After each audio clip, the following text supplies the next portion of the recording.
आइए, सरकार ने 5 शिक्षकों को निलंबित कर दिया। शिक्षा विभाग की तरफ से स्कूल के हेडमास्टर मीना गर्ग के साथ जावेद अहमद, रामविलास लववंशी, कन्हैया कुमार सुमन, बद्रीलाल लोधा, इनको निलंबित कर दिया। वाह, ये इतने बड़े जिम्मेदार थे कि अगर ये होते तो ये सारे के सारे शिक्षक यो भगवान श्री कृष्ण ने जिस तरह गोवर्धन पर्वत उठाया था और जो ग्वाल बाल थे वो अपने साथ से डंडी लगाकर पर्वत को सहारा दे रहे थे, भगवान श्री कृष्ण की मदद कर रहे थे, संभवतया ये शिक्षक अगर रहे होते तो इस गिरती छत को रोक लिए होते। सरकार, क्या आप यही कहना चाहते हैं? क्या सरकार इन शिक्षकों की जिम्मेदारी है कि ये बिल्डिंग गिरे, या आप ये चाहते थे कि ये शिक्षक बच कैसे गए? इन्हें तो उस जगह होना चाहिए था। अगर शिक्षक क्लास में नहीं था तो यही आपके लिए कानून है कि शिक्षक क्लास में नहीं था तो निलंबित कर दिया जाए। बच्चों का बयान आया कि यहां पर शिक्षकों से गलती हुई। क्या गलती हुई माननीय? शिक्षक स्कूल चला रहा था, बारिश के सीजन में स्कूल पहुंचा था, बारिश के इतने भीगते मौसम में वो वहां पहुंच करके बच्चों को एक जगह एकत्रित करके ताकि वो बारिश में ना भीग जाएं, इसलिए वो एक जगह लेकर बैठा था। क्या यह शिक्षक की गलती थी? और शिक्षक की गलती थी तो आनंद फानन में आपने जिन्हें निलंबित किया, क्या इससे जवाबदेही तय हो गई?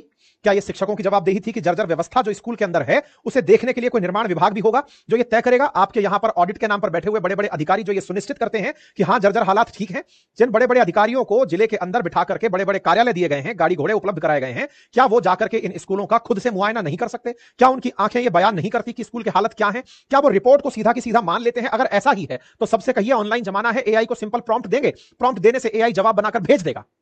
सवाल बड़ा है साथियों। जिम्मेदारों के नाम पर शिक्षकों को निलंबित कर देना कितनी गंभीरता दिखाता है, यह विचारणीय तथ्य है। और इस विचारणीय तथ्य पर जब कलेक्टर से जानकारी मांगी गई तो कलेक्टर ने कहा कि हादसे पर मुझसे ज्यादा जानकारी तो आप लोगों को है, आगे भविष्य में ऐसे हादसे ना हो इसके लिए हम दृढ़ संकल्पित हैं।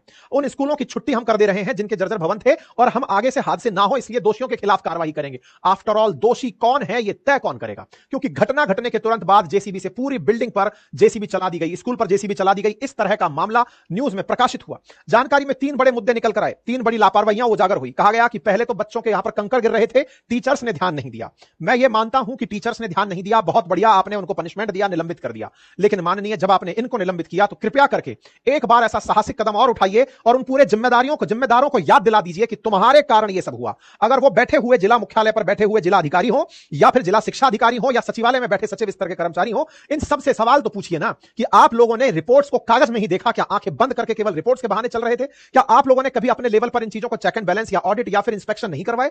आज स्कूल के अंदर जिस तरह की लापरवाहियां हुई हैं, कल को क्या ये और बड़े भीषण हादसे की तरफ नहीं लेकर जाएगी? ये सवाल है। कंकर गिरे, बच्चों ने बताया और टीचर्स ने उनके ऊपर कार्रवाई नहीं करी, बड़ी लापरवाही मानी गई। कहा गया 3 दिन पहले 10 दिन की छुट्टी कैंसिल कर दी गई थी। जर्जर भवन की सूची में स्कूल शामिल नहीं था। तो अगेन इस बात पर भी ऑडिट होना चाहिए कि राज्य के ऐसे कितने स्कूल हैं जो तस्वीरों में अखबार वाले निकाल कर दे रहे हैं, सरकार ने उन पर क्या एक्शन लिया? साथियों, ये बड़ा सवाल है। राजस्थान राज्य के बजट में 225 करोड़ रुपए इस बार केवल इंफ्रास्ट्रक्चर इंप्रूवमेंट के लिए अलॉट हुए। बड़ा सवाल यह है कि फरवरी माह में आने के बाद बजट से अब तक, जब हम जुलाई में इसे सुन रहे हैं, कितना कार्य हुआ, इस कार्य की रिपोर्टिंग क्या है, इस पर भी अब चर्चा होनी चाहिए। इंफ्रास्ट्रक्चर के नाम पर स्कूलों में जो जीर्ण शीर्ण इमारतें हैं, उन इमारतों के उत्थान के लिए क्या हुआ? ये बड़े सवाल हैं जो बार बार सरकार से यही सवाल कर रहे होंगे कि हे सरकार, आपको अगर किसी ने उठाकर वहां तक पहुंचाया है, जिस जनता ने आपसे उम्मीद रखी है कि आप उसके लिए शिक्षा, स्वास्थ्य, सड़क जैसी बुनियादी सुविधाएं विकसित करेंगे, उन्हें आप अपने होने का एहसास दिलाइए, उन्हें सुनिश्चित करवाइए कि आपकी प्रेजेंस में वो सुरक्षित हैं। और अगर जिम्मेदार कोई भी हो, किसी भी स्तर पर हो, तो जांच एजेंसी उसे वहां तक ले जाएं ताकि न्याय होता दिखे।